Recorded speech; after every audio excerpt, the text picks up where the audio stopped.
Hello YouTube, ValleyGirl5678 here, and it's time for another review. Today I'm going to be reviewing the new beabadoobee album, Beatopia. This is beabadoobee's or B. Christie's second full-length LP, following 2020's Fake It Flowers. B came onto the indie alt rock pop scene at the ripe age of 17 in 2017.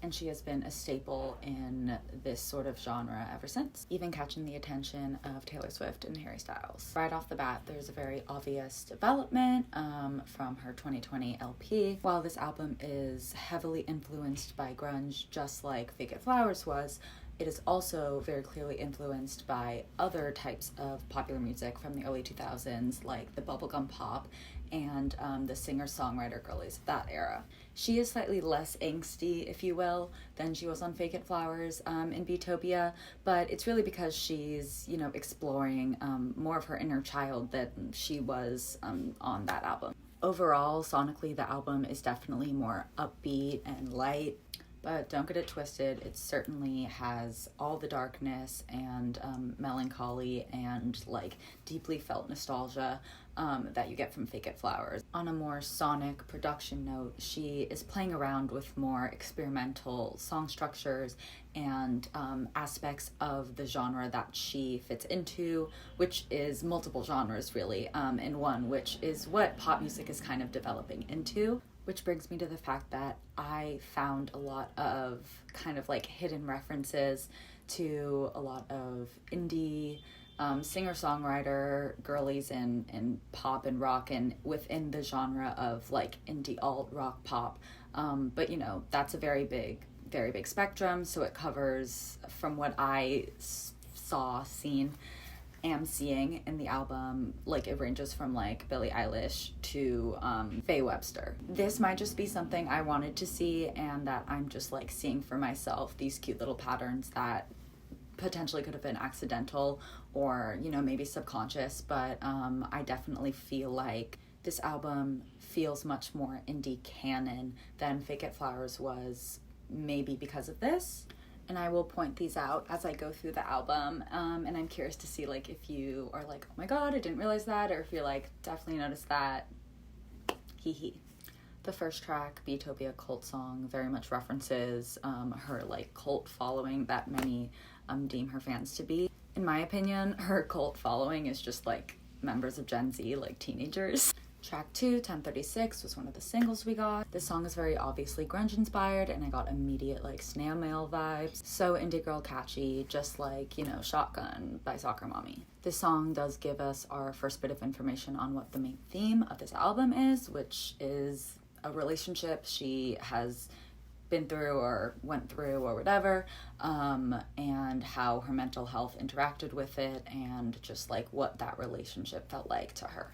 The next two tracks, Sunny Day and See You Soon, were both singles and both grapple with the theme of how her mental health affected this relationship of hers. Fun fact, See You Soon was the track Taylor used for her little Instagram reel for when she got her honorary PhD from NYU, and I was there, so be jealous. Speaking of Taylor Swift, track 5, Ripples, very much is a deep cut, a more emotionally vulnerable song and performance. In the first verse, her vocal stylings give me Clairo. She also says Alone Again, which is a Faye Webster album. Again, these might just be things that I'm coming up, my brain is just throwing at me, and I'm oh, connections. Chances are it's just a coincidence, but I do think it's cute regardless of if it's a coincidence or not, that there's all these little references to the other most prolific indie girls in that genre, so it's cute. The Perfect Pair utilizes a bossa nova beat, which immediately reminded me of Billy Bossa Nova, obviously, from Happier Than Ever. Broken CD is another ballad that very much just is a reminder that B is 22 years old, so it's not a broken record, it's a broken CD. I also love the instrumentation on this track and the instrumental break, as well as her vocal performance. It's really vulnerable and pretty. The next song, Talk, is probably my favorite track on the album. I think it was the first single, or I don't know, I feel like it was the first single, but I know it was definitely a single. It's in the same camp sonically with 1036, the second track, And right in the first verse, she hits us with that, why'd you have to be so complicated? And obviously, Avril. Sonically and thematically, this song feels like young adulthood to me. Love Song is probably like my #1 favorite track lyrically. Just the chorus lyrics alone, like the beginning of the chorus, I miss the train again, I called your name as if you'd drive it back, I swear you're in my head. I don't know, it just like, it makes sense to me. And then the piano, as well as the harmonies, take the song to the next level. B plays around with another facet of grunge on Pictures of Us, which has very soft, grungy instrumentation. Okay, this is the last time I'm gonna bring up Taylor Swift. Fairy Song lyrically feels the most like a Taylor Swift song, but also melodically a little bit, but like it feels Taylor Swift inspired, okay? However, towards the end there's a bit of a grungy instrumental interruption of the bubblegum pop sounds of what the song has been so far, but then that interruption gets interrupted with that bubblegum pop, and to me it feels like that's what it feels like to be B. That's what her head is like. Don't Get the Deal has a very grungy pop feel and definitely feels like one of the most nostalgic songs sonically on the album, especially with the vocal collaboration with her guitarist, who also co-wrote every single song on this album with her, by the way. His name is Jacob Budgen? I don't know, sorry. Tinkerbell is Overrated, featuring Pink Pantheress, is one of my favorites as well. It's literally like the perfect collab. The theme of mental health and how it, interrupts your life is perfect with Pink Pantheress on the track, given that that's a theme she discusses a lot with her music. Their voices just work so well together and sound so good. And just the tune in general very much feels like a song that is like a 50-50 blend of a beabadoobee song and a Pink Pantheress song.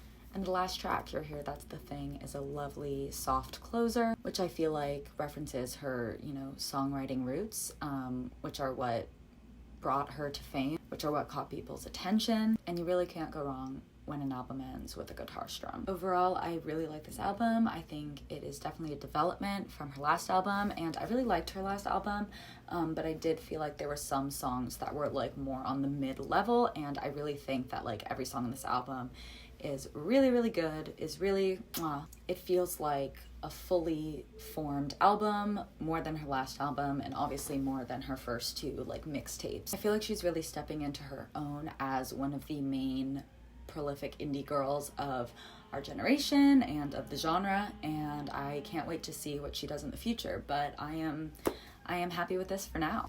I'm gonna give this album a 9 out of 10. Thank you so much for watching. Make sure to subscribe and stay tuned for my next video. Bye!